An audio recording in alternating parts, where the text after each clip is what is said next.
వాళ్ళు నేను చేసుకున్నా. రెండోసారి యాంటీవేవ్లో కూడా నన్ను గెలిపించారు.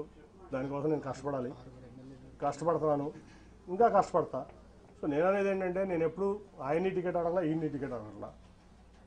సో నేనైతే జగన్ గారితో సేల్ చేద్దామని చెప్పి నిర్ణయించుకున్నా. సేల్ చేస్తాను, ఆయన ఏ బాధ్యత చెప్తే అది చేస్తాను.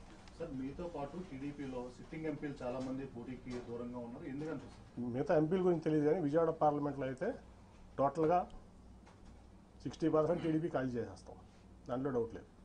సార్, ఇందాక మాట్లాడుతూ బోండా ఉమా గారి వైఫ్కి మేయర్ అభ్యర్థిగా ఇస్తే ప్రమాదం అని చెప్పాను. ఏంటి సార్ ఈ క్వశ్చన్? అది నాది చంద్రబాబు గారు అడగదు, ఆయన చెప్పిన మాట మీకు చెప్పా. ఇవాళ వరకు నేను ఎక్కడ కూడా ఎంత అవమానాలు తిన్నా నేను రివీల్ చేయాలి, మీకు కూడా తెలుసా సంగతి. ఆయన అన్నమాట అది, బోండా ఉమా గారి వైఫ్ని పెడుతున్నారంట, నిజమేనా అని అడిగారు నన్ను.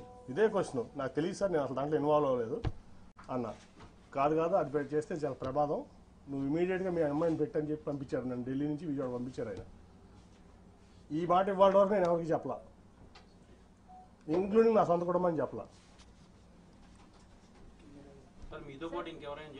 60% తెలుగుదేశం పార్టీ ఎన్టీఆర్ జిల్లాలో ఖాళీ అవబోతుంది. 60% ఏదైనా నేను జగన్ గారితో కలిసి ప్రయాణం చేయడానికి నిర్ణయించుకున్నా. ఆఫ్టర్ మై రిజిగ్నేషన్ నేను మానసిక వ్యభిచారం చేయను కొంతమంది లేక, మీకు అర్థమవుతుంది ఎవరో. కాబట్టి నేను రాజీనామా చేసి వచ్చి ఆయనతో సేల్ చేయడానికి, ఆయనతో పాటు సేల్ చేయడానికి పేద ప్రజలకి ఆయన అండగా ఉండే తీరుకు నాకు నచ్చింది. కాబట్టి ఆయనతో పాటు నేను నడుస్తానికి నేను సిద్ధపడ్డాను. ఆయన ఏదో ఆలోచిస్తే ఎంపీగా పోటీ చేయమంటాడా, ఖాళీగా ఉండమంటాడా, పార్టీ చూసుకోమంటాడా, విజయవాడ ఎన్టీఆర్ జిల్లాలో ఆయన ఇష్టం, ఆయనకు వదిలేసాం.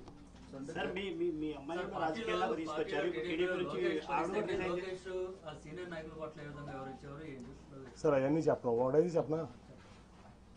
ఇప్పుడు లోకేష్ గారు పాదయాత్ర ఏంటని, ఏం రైట్ ఉందని పాదయాత్ర చేయడానికి?